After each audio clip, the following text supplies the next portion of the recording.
Hirap yung paulit-ulit. Okay.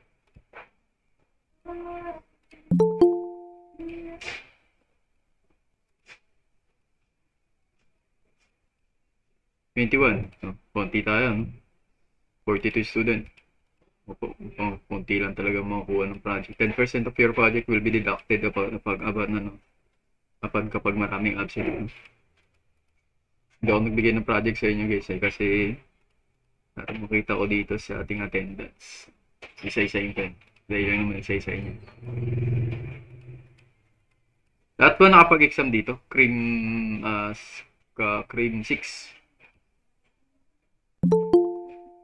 Meron bang hindi nakapag-exam dito guys? May AC? 12 nag-turn in. Wala na. Wala na to si Leonard, no? Si Dayan pala.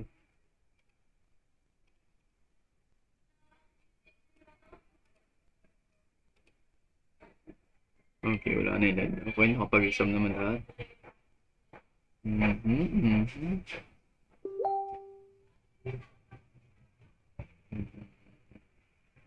Halos lahat naman pumasa.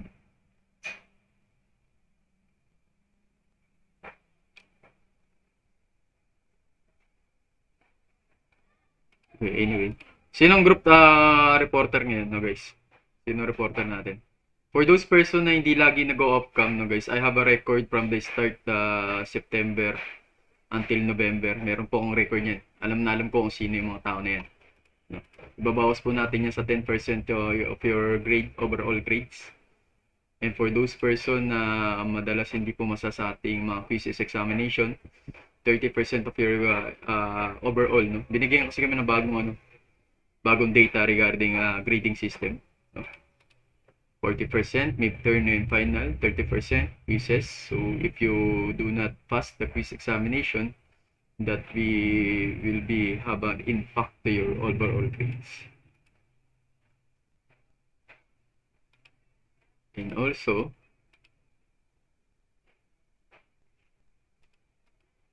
and, ano ba dito?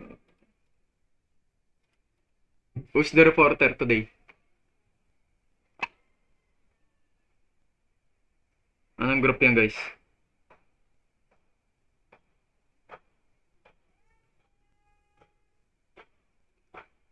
Huwag niyo akong paulain. Sinong grupong magre-report ngayon guys?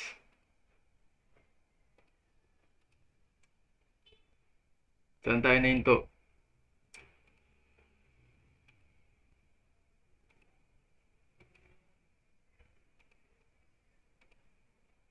May delin sa inyo ba yan? Tapos na ba Sir? kayo? Tapos na ba kayo? Opo, tapos na po kami, sir. First group po kami. First group nga pala kayo. Sino nang kasunod nyo? Group 2.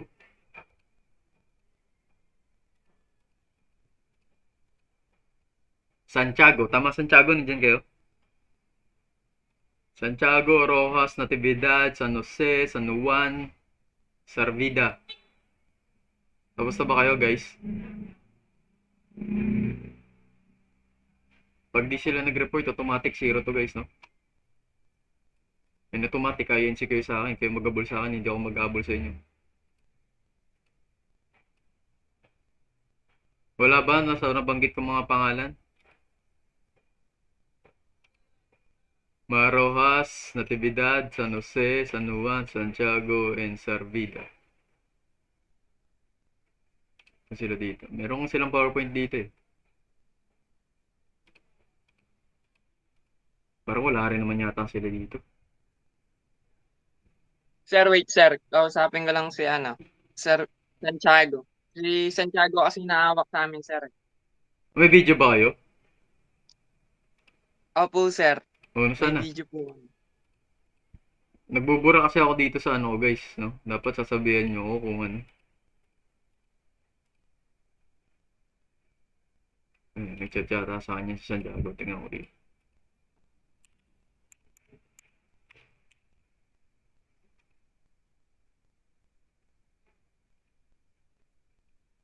Wala dito. PowerPoint lang yun, guys.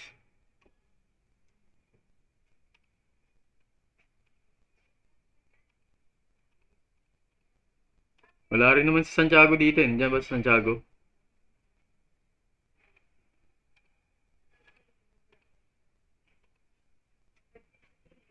San Juan.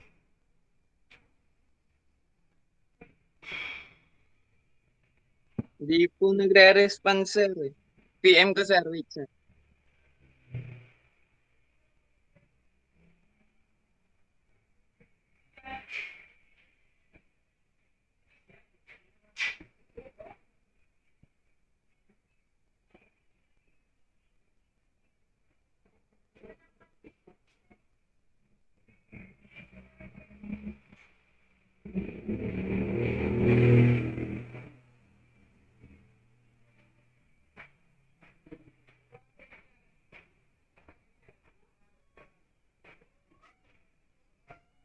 Sino-sino ba kayo dito? Ang grupo, Natividad, March San Jose. Dami niyong absent dito. 22 lang kayo ngayon. It's okay. Monitor na lang.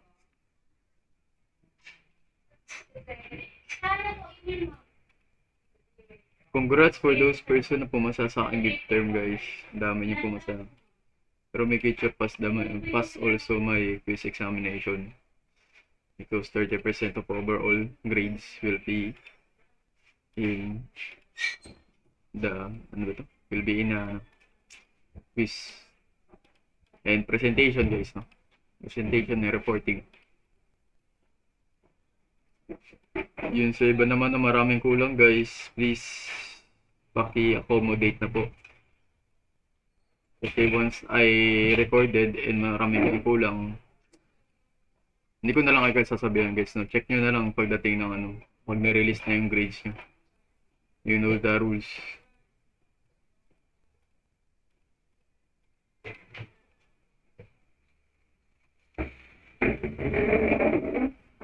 For those na maaga nagpasa ng mga activity nila, I already give IC score for them. Pinakamataas na score na pwede kong bigay. That is the appreciation for those person. Despite of having academic break, the chances that they produce the activities that I given to all of you. Narapit na po ang F2F class na, guys. Pag F2F class, no, i-welcome ulit namin kayo. Kasi mukhang kailangan nang iumpog yung mga ulo nyo sa pader, guys, no? Para matauhan. At matauhan na tayo sa katotohanan na kailangan na natin mabuti.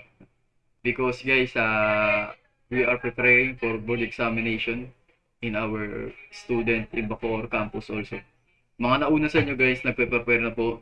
Nasa in-house na sila. Pag sinabi po nating in-house, nandun na po sila sa isang bahay kung saan-saan nagsasama-sama na po sila upang mag-take ng board examination in December. That is preparing for board examination. Nakikita nyo naman siguro mga post na senior yun. Ay, alam nyo na yan. Ano? And also, guys, pag hindi po ako nakapag-klase sa inyo, it means that I'm going to review in-house.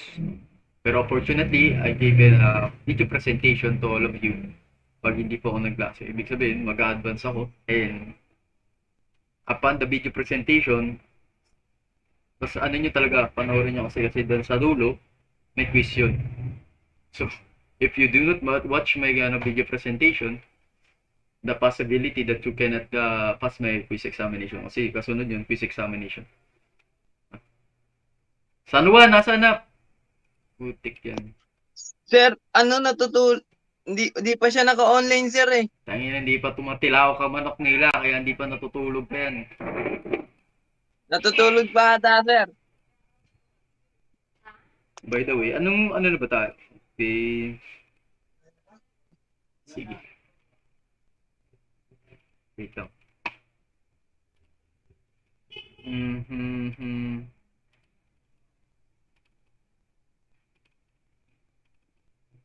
Wait lang.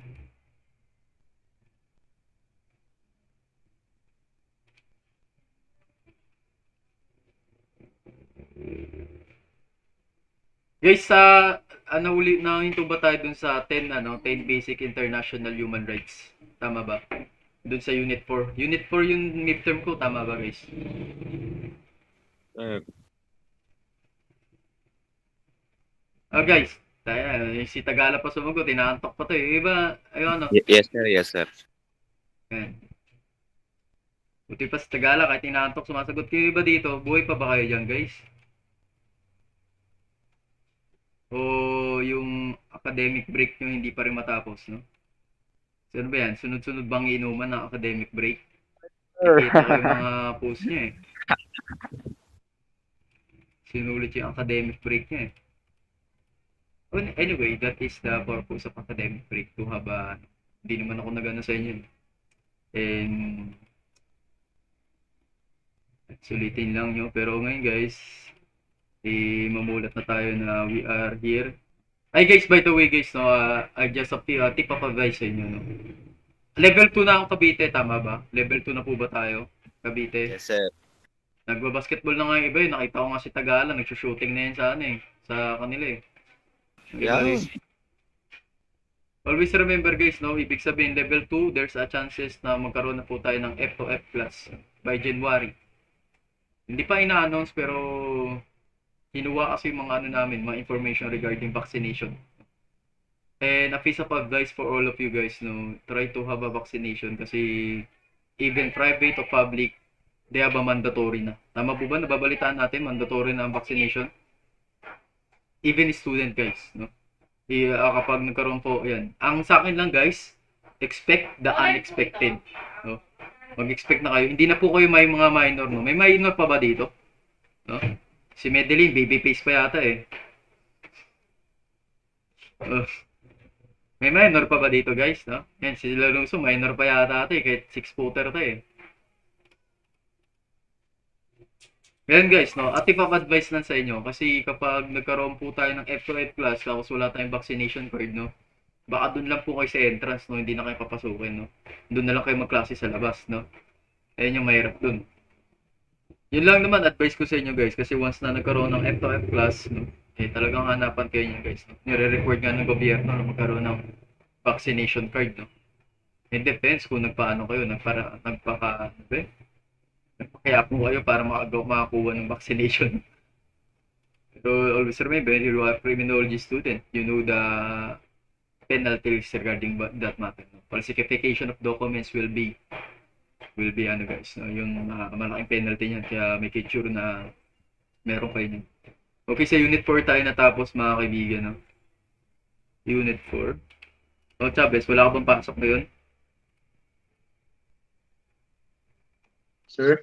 Wala kang pasok ngayon? Ang pasok sa Wala pa trabaho? po, sir. Chavez, Ano bang, sir? grabe yung mga post na ito sa FB. Ang dami binibente, no? Mga ganyan, mga masisipag, guys, no? Kulang na lang, magbugaw to, no? Sunod, maganda na to. Magpipimp na to si Chavez, eh.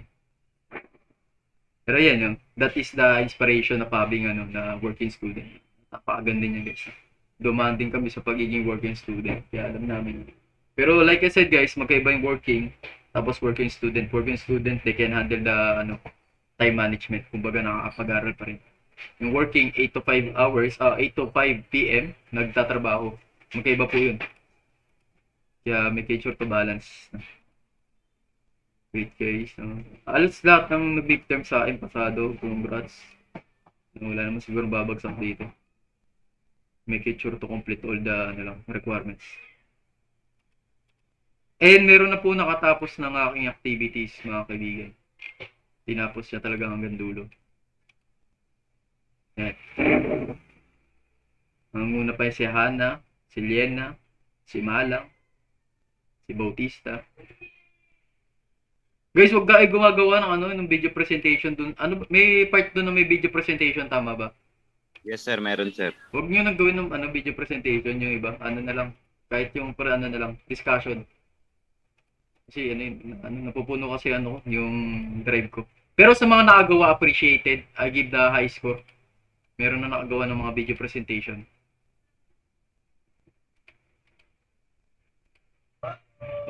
Yan. Tapos ito, ang dami na nakagawa guys dito sa inyo. No? Halos matapos na nila lahat. Ibig sabihin, hindi na sila mangangamba na ano. Malapit. Ang bilis lang ng panahon, no? November na ngayon. Matatapos na ulit yung ano. Magpapasko na naman. Magpuputukan na naman guys. No? Marami na ba kayong paputok na nakahanda? Sige na, mukhang marami paputok to eh. Wait lang.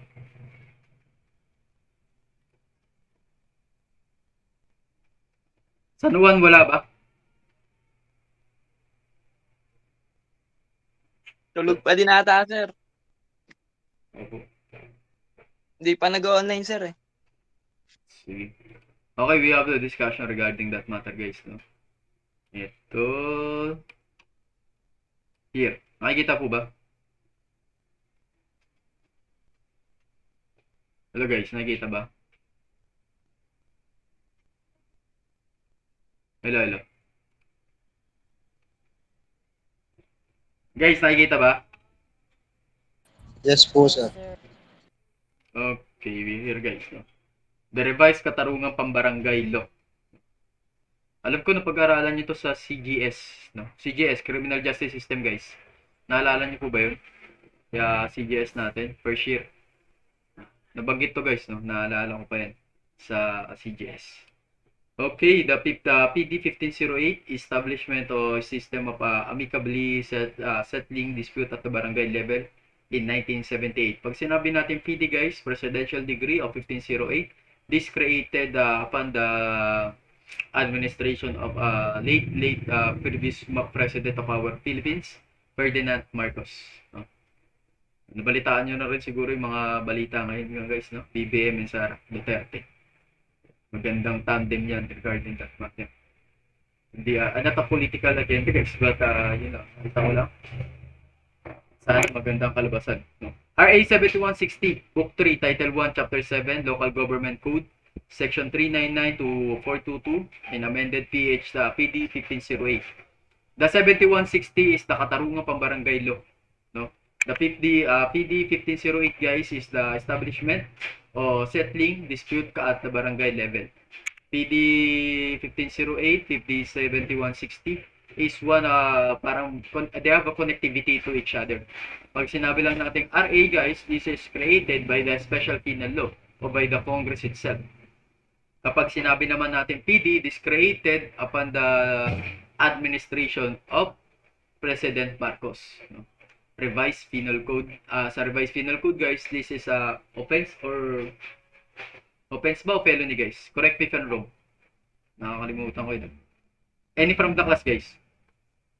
Ano yun, sir? Ano po ba ang sakop ng ating Revised Penal Code? Offense or felony? Felony, sir. Felony ba? Felony ba guys? Tama ba? Revised Penal Code. Offense. Oh, tama. Felony. Offense. Sir, sa amin, Oh. penal code. Yung Sa, felony, sir. okay. Thank you. Sa offense guys is doon sa ating mga Republic Act do, Special Penal Law. Okay? Particularly in Book 3, no, may Book 3, Title 1. May Book 3 ba tayo dito sa ano? Ewan ko. Pero dito pa lang yun, sa 7160. Yan. Book 3. Section 399 to 422. Please, tingnan natin guys, no? Meron naman ako dito niyan. Ba't hindi kasi sinahal dito sa PowerPoint? RA 7160. 7160. Ano bang section yun? 399. Section 399.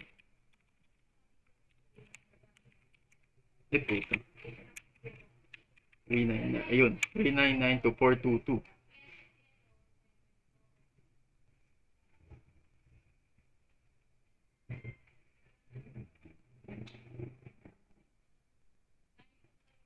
Ayan pala guys, the Local Government Code of the Philippines, Book 3 o Local Government Units or Title 1. The Barangay, Chapter 1, to Role and Creation of the Barangay. This is the law of 7160, particularly in Book 3. No? In the Section 399 and 4, ano ba yun? 422. Saan ba yun? Yun, Local Government Code o Katarungang Pambarangay. ng Pilipinas, guys. May lumalabas dito. Dito tayo sa Republic Act na to. Book 1.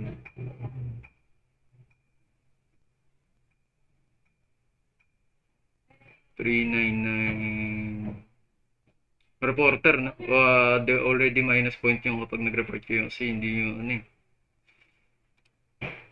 Nag-report nyo ko ngayon. Pero thank you, pero para ma-record na rin natin to. 399 tama guys, no? 399 tsaka 422. Ito guys, yung ating Republic Act 7160, particularly in section 399 and 422.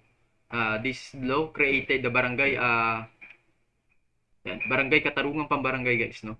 Lupong tagapamayapa.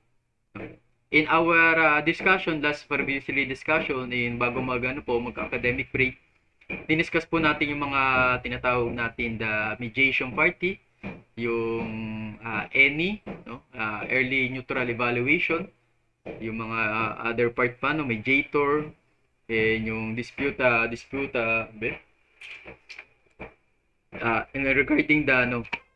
regarding the mediation process, no? This chapter 7, nakatarungang pambarangay o lupong tagapamayapa. Meron pa nga yan guys, lupong tagapagpaingat o lupo yun. The lupong tagapamayapa is there is ever created in each barangay lupong tagapamayapa. Hereafter, referred to as a lupon composed of punang barangay as a chairman and 10.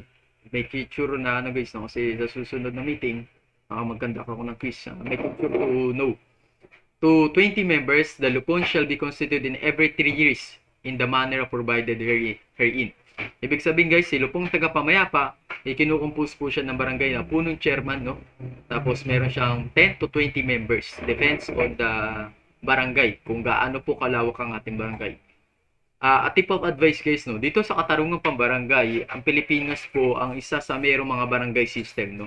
Sa ibang bansa wala talagang barangay system. Katarungang pambarangay o barangay system was created by the late president of our Philippines.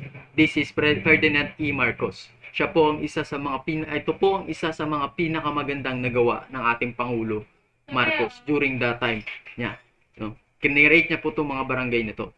And upon the history guys, this barangay will be held not only in our country but also in the whole nation in the Philippines, no? Kasi dito sa barangay na to guys, no, meron na tayo, imblis na dumiretso tayo sa mga kapulisan natin, no, dumadaan po tayo sa barangay to settle the dispute or to have the resolution the problem itself, no?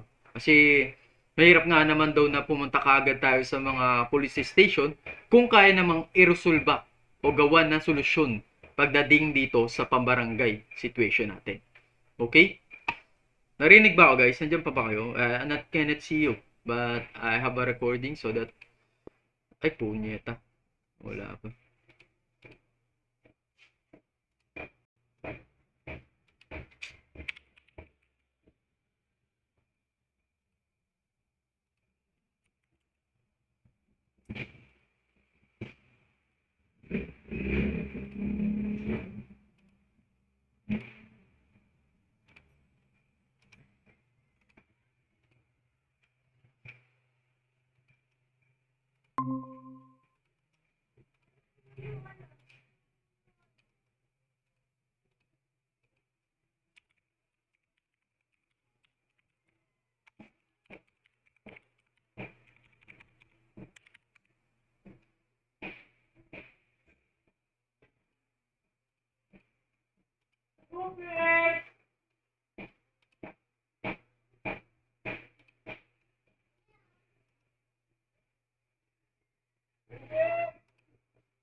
Okay, sorry guys, no, na-ex ko.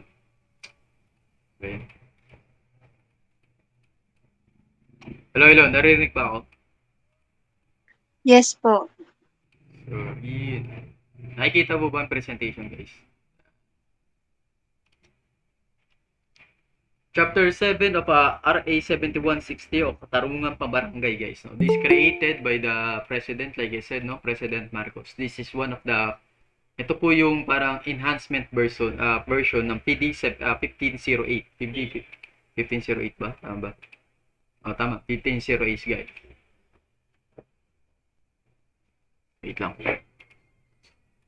Okay, sa letter A, there are hereby, yung nasabi ko kanina, 10 to 20 members na pinamumunuan po ng punong barangay natin.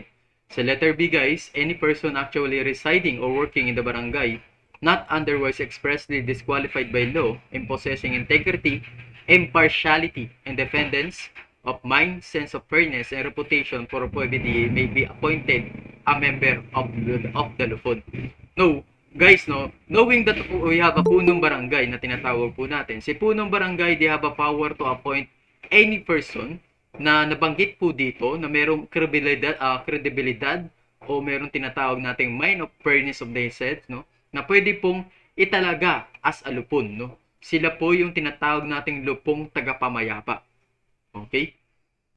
Sa letter C, guys, a notice to constitute the lupon which shall include the names of proposed members who have expressed the willingness to serve shall be prepared by punong barangay within the first 15 days from the start of his term office. Such notice shall be posted in 3 conspicuous places in the barangay continuously for a period of not less than 3 weeks. Upon the term of the punong barangay itself, na upon the 15 days, he can be appointed or she can be appointed a lupong tagapamayapa, no, mga kaibigan. Siya po ay mayroong kapangyarihan na mag-appoint kung sino ang gusto niya. No? But remember, appointing of lupong tagapamayapa ay talagang dapat maayos. No? Kasi sila yung mag-handle ng mga dispute regarding the barangay system. No? Hindi po yung pwede yung ilalagay po natin sa lupong tagapamayapa. Imbilis na ibig sabihin nating tagapamayapa, tagapagpagulo pa pala ang mangyayari. No? Kaya make it sure, no, ang ating barangay system, they appointed or not, pero madalas kasi guys, palakasan system, no, kung sino pwede nilang i-appoint. And yung kasundo, yung tinatawag natin. Pero upon the recommendation ng punong barangay, yan guys, no, letter D, the punong barangay taking into consideration any opposition to proposed appointment or any recommendation for appointment as may have been made within the period of hosting, shall within 10 days thereafter appoint as a member those whom he determined to be suitable therefore. Appointment shall be in writing, signed by punong barangay and attested to barangay secretary. Upon the appointment of each punong tagapamayapa o lupong tagapamayapa, ito po ay gagawin ni punong barangay na handwritten, no? Attested by punong barangay o barangay secretary. Siya, yan po ang gagawin dito sa ating lupong tagapamayapa. O the section 399 of the chapter 7 or yan, tama, chapter 7 ng Katarungan Pambarangay. Meron ba dito guys na naging chairman? SK chairman? So, any from the class guys, meron ba naging SK chairman sa inyo? Guys, of being SK chairman guys, meron tayong, may tinatawag po tayong pribilehiyo. Alam niyo po ba ang pagiging ang pagiging SK chairman? You will be exempted to take the civil service. Civil service guys, no? Hindi exempted po kayo diyan kapag kayo ay SK chairman o meron po kayong history ng pagiging SK chairman sa lugar ninyo. Hindi niyo na po kailangan mag-take ng civil service, no? Civil service is one of the key, no? Parang susi ito para makapasok sa gobyerno. Kapag meron po kayong civil service, guys, mas mapapadali na po ang pagpasok nyo sa gobyerno. Kahit hindi na nga po kayo mag-take ng board examination, no? Napolcom na lang i-take nyo, pwede na yun. It depends on you. Pero, yan, credentials po kasi yan, tinatawag po nating eligibility, no? Pag meron po kayo niyan, maganda rin po sa record niyan kapag meron kayong civil service, no? Napakaganda po ng civil service kapag yan po in terms of the promotion, in terms na gusto nyo tumaas kagad ang rango nyo, no? Pagpasok nyo kagad, gusto nyo kagad maging general, no? Pwede yung gawin yan, guys, no?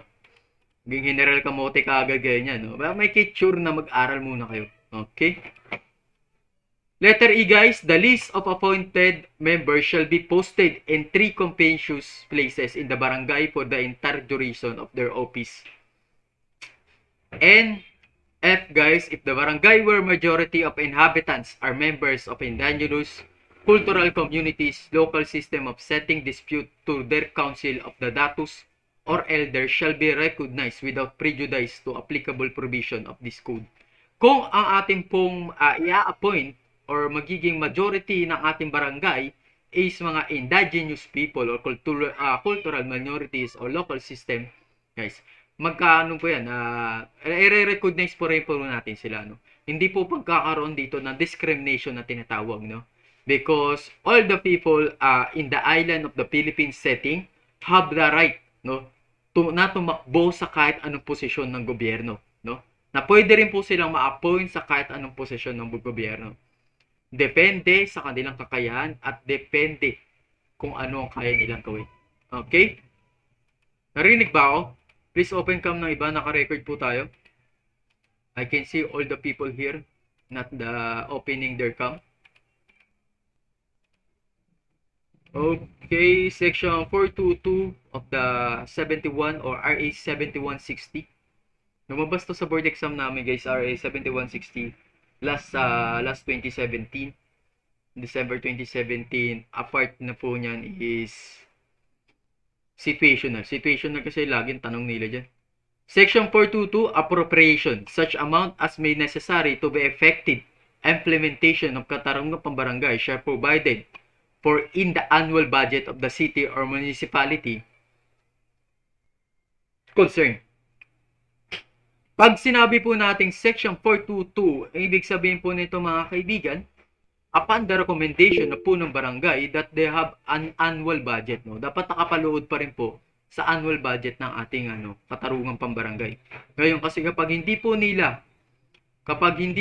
naka-base o hindi po nakaakma dun sa nasasapat na budget ng ating mga punong barangay, magkakaroon po ng issue regarding that matter.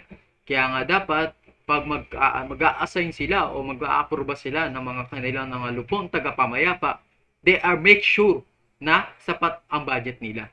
Hindi basta-basta mag-a-appoint na ito appoint kita, malupit ka, no? Malupit ka kaya i-appoint kita. Kaya ikaw ang aking magiging lupon tagapamayapa. Hindi ka lugaw kaya appoint kita diyan, guys. Yung mga bagay na yan. Okay, wait here. Section 399, lupong tagapamayapa, composition, punong barangay, chairman, 10 to 20 members, guys. No? Nabanggit po yan kanina doon. Yan. The lupon shall be constituted every 3 years in the manner provided herein. Ang ating mga lupon tagapamayapa ay pinapalitan po kada 3 taon.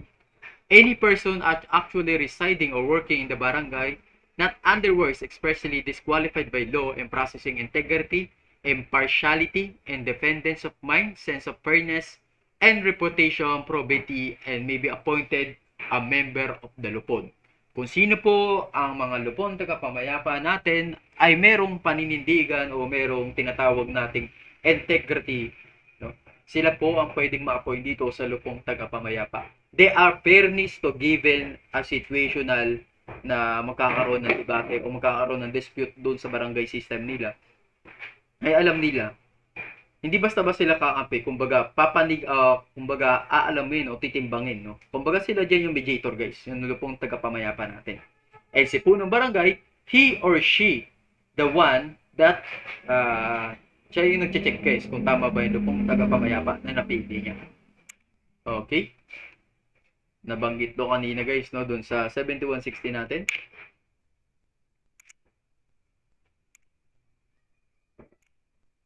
Yan. Section 400, guys, oath and term of office. Upon appointment, each lupon member shall take oath of office before the punong barangay. He shall hold office until a new lupon is constituted on the third year following his appointment unless sooner terminated by resignation, transfer of residence or place of work, or withdrawal of appointment by the punong barangay with the concurrence of the majority of all the member of the lupon. Dito po sa oath and term of the office, no, upon na magkakaroon ng oath taking ang mga napiling lupong tagapamayapa ng punong barangay, siya po pwede po siyang tumanggi o pwede rin niya pong tanggapin. Depende po kung ito yan, na lumipat siya, nag-resign siya o na-terminated na kagad yung kanyang pagtatalaga bilang lupong tagapamayapa, no? O kaya nagkaroon ng botohan na majority of the lupon members have voted or they voted to terminate the person na kung gusto niya nang umalis dito sa lupong tagapamayapa natin. Section 401 or the vacancies, should a vacancy or occur in the lupon for any cause, the barangay o punong barangay shall immediately appoint a qualified person who shall hold office only for the unexpired portion of the term. Kung ang isa pong tao na qualified na magtalaga bilang isang lupong tagapamayapa o mag-aano na siya guys, umalis pa siya, no? Ang matitirang portion po na taon, yun na lang po ang bubunuin ng ipapalit ng lupong ng punong barangay doon sa lupong tagapamayapa. Ibig sabihin po nito ay continuous niya lang, no? Hindi po yun another 3 years na siya na ulit ang lupong tagapamayapa. Always remember that punong barangay itself, siya po ang nagtatalaga ng lupong tagapamayapa, pero there are an expiration regarding that matter. So, ang ibig sabihin po niyang kada 3 years lang po ang lupong tagapamayapa natin. Hindi po natin pwede silang i-extend, no? Pero there was always an exemption to the rule. Depende po kung ito ay recommendation din. Minsan nga ilang taon mo na rin nakikita yung lupong tagapamayapa niyo doon sa sa barangay niyo, hindi napapalitan, no? Yan ang real McCoy natin o reality natin, guys. Section 402.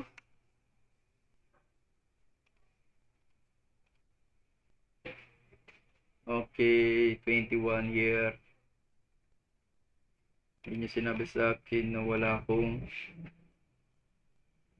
ina-stop ko na ba? Pa-open cam nga na iba guys. 8:54 always na may sunod pa akong klase. Kailangan pahinga rin ng aking boses.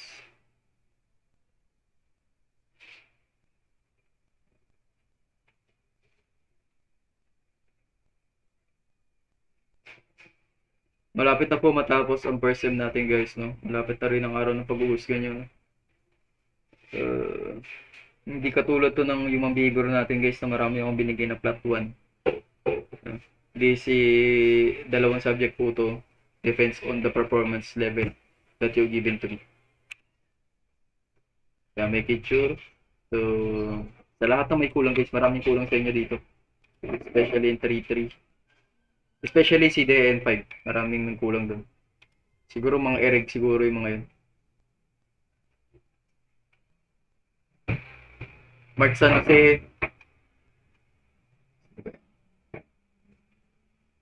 si San Juan, reporter, yung mga reporter na hindi nakapag-report ngayon guys, so make it sure to have a report in Wednesday. Kapag wala pa rin guys, automatically hindi ko na po tatanggapin yan, no? Kayo na po mag-abol sa akin. Ibig sabihin niyan guys, automatically din magbablanko yan sa akin, magra-red yan, malaking red ang makikita nyo sa sa record nyo, no? Wait lang, pakita ko sa inyo, no, yung ating Christine, di ba binase mo ba yung binigay ko sa yung Chris Balisa, yung yung binigay mo sa akin na ba master list dun sa binigay ko rin na screenshot sa inyo? Yes, sir. 3-3, no? Tama.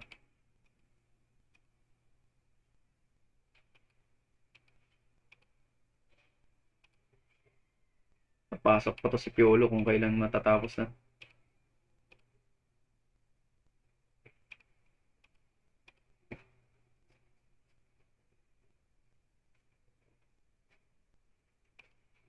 Ito, tama naman to Balisa, no? 3-3, tama ba?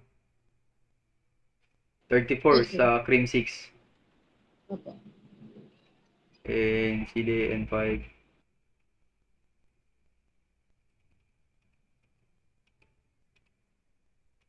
Inayos ko na yung record nyo guys para hindi na ako mahirapan magbigay ng grade sa inyo. And also, para makita ko kung sino yung mga babagsak ko, kung sino yung sino yung mababang grades. And guys, yan.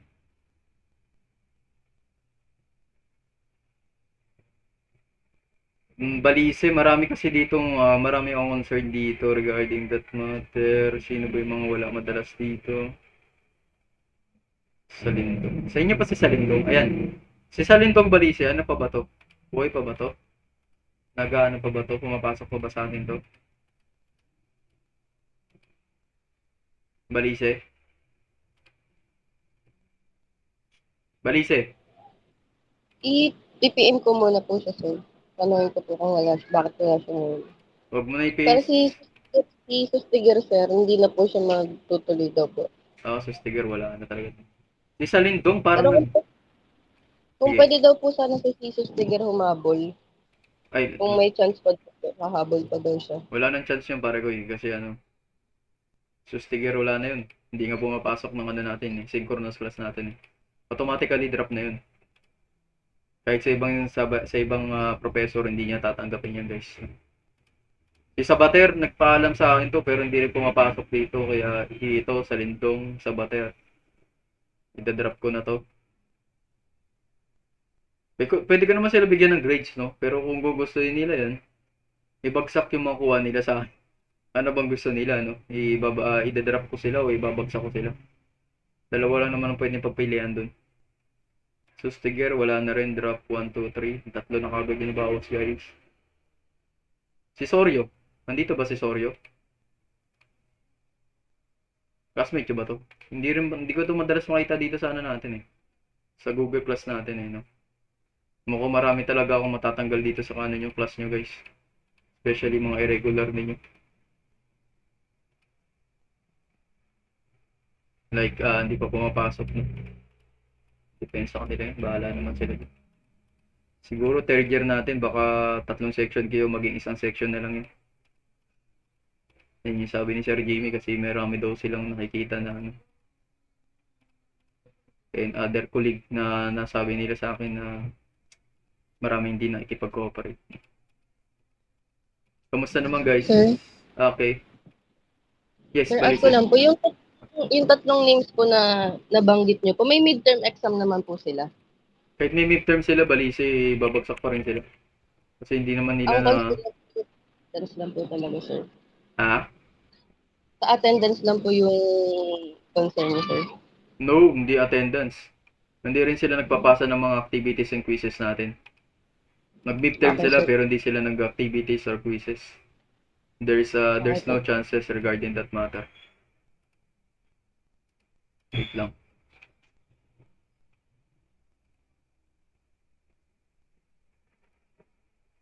Guys, no, wag niyo sabihing attendance lang kasi pag according to Sir Jimmy, kinonsern ko yan. 20 to 30% na wala kayo dito sa synchronous class. They are considered as a drop. Dinadrop na po yan, hindi na po kino-consider yan. You know the rules and regulation regarding the guys. Regarding ano ba?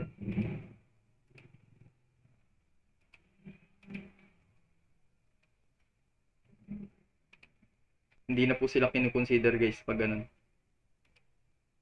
Kaya pakisabi sa kanila, kung ipipili nila, i-drop ko na lang sila o ibabagsak ko sila.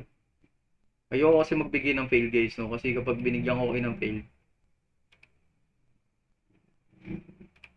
totally guys, ang pangat sa record yun. Mas gugustuhin kong i-drop kayo kaysa ibigyan ko kayo ng fail. Kasi pag binigyan ko kayo ng fail guys, yan. It depends din kung meron kayo depende sa sitwasyon. Okay, maraming salamat sa inyo reporter. San Juan, pakisabayin yung tropa. Kapag wala pa kayong report na next time, ibablanko ko na yun, no? Kayo mag-aabol sa akin yan pag ganyan. Nakaintindihan mo ba reporter San Juan?